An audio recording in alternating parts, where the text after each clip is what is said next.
Hey there, y'all. Let me take you back to a moment that flipped my world upside down. A moment where everything I thought I knew about love, trust, and myself just shattered. Picture this, a sunny afternoon, the kind where the air smells like barbecue and honeysuckle, and I'm standing at a fancy backyard party in Charlotte, North Carolina, dressed in a simple green dress that my husband, Marcus, had already sneered at that morning. "Couldn't you have picked something flashier, Lena?" he'd said, his voice dripping with that familiar mix of disappointment and control. This wasn't just any party, it was his dad's big retirement bash, packed with his family's high society friends, business partners, and cousins I barely knew.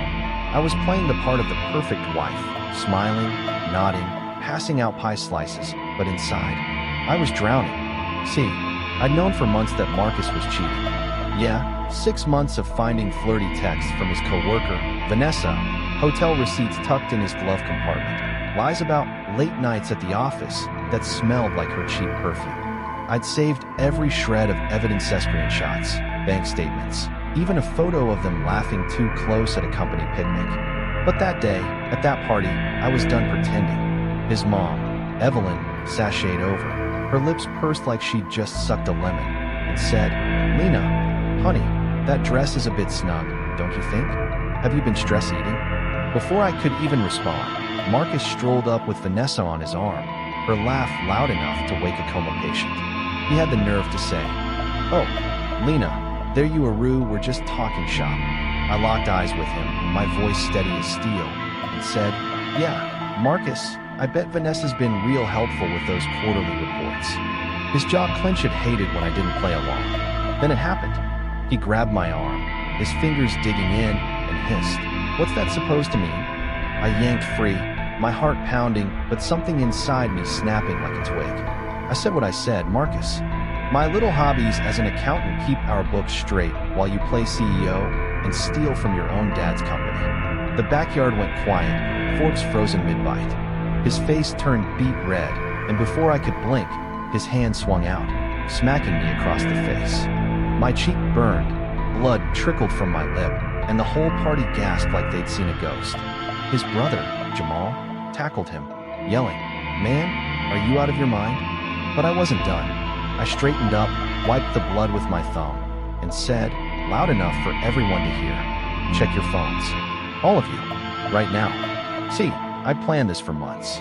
At exactly 3:30 p.m., emails hit every inbox in that yard. Marcus's parents, his siblings, his boss, Vanessa's husband, everybody. Texts, receipts, bank records showing how he'd been skimming thousands from his dad's construction firm, all laid bare. Phones buzzed like a swarm of bees, faces turned pale, and his dad's voice cracked as he read the proof of his son's betrayal. Marcus lunged for my phone, screaming, "You had no right." But I just grabbed my purse and said, "I'm pressing charges for assault, Marcus. My lawyer's got the divorce papers ready. Oh, and I moved out 3 weeks ago. You were too busy with Vanessa to notice."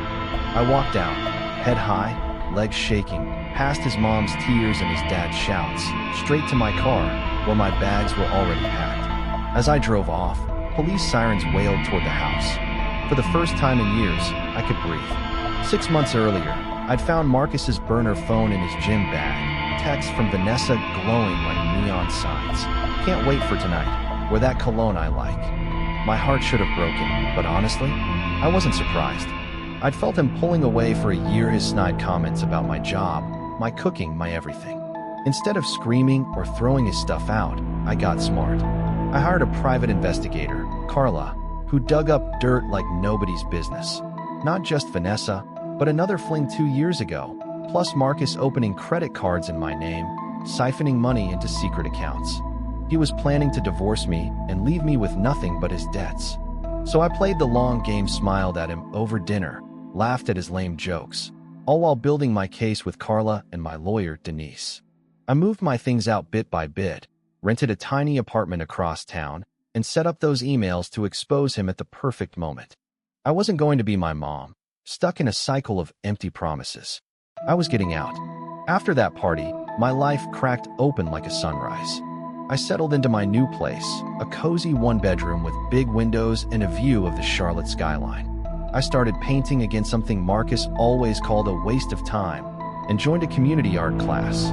That's where I met Jamal, not Marcus's brother, but a photographer with a warm smile and a knack for capturing quiet moments.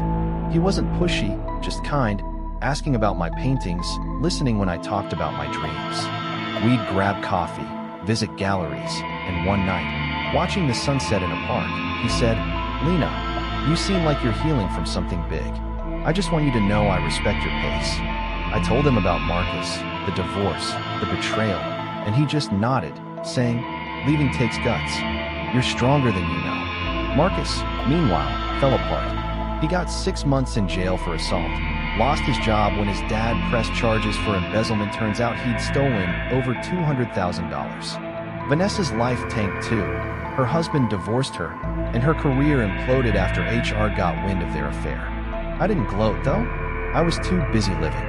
My paintings got into a local gallery, and I sold 2 pieces at my first show.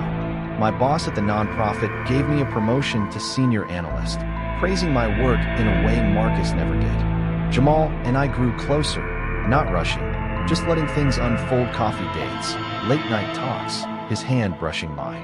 One night, at a gallery opening for his photos, he pulled me into the spotlight, saying, "This is Lena, a painter and teacher who's changed how I see the world."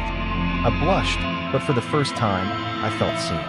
3 years later, I'm standing on the balcony of the apartment I share with Jamal, the city lights sparkling below. We've got a studio space together, me easel next to his cameras, and my arts in galleries across the state. I teach painting classes now, watching kids and adults find joy in colors the way I did. Marcus is out there somewhere, probably starting over, but he's just a shadow in my rearview mirror. I don't hate him anymore. I don't feel much of anything for him. My life's too full. Friends like my sister, Tanya, who moved here to be closer, a job I love, and Jamal, who loves me without trying to cage me. But here's the thing. What if I'd stayed quiet that day?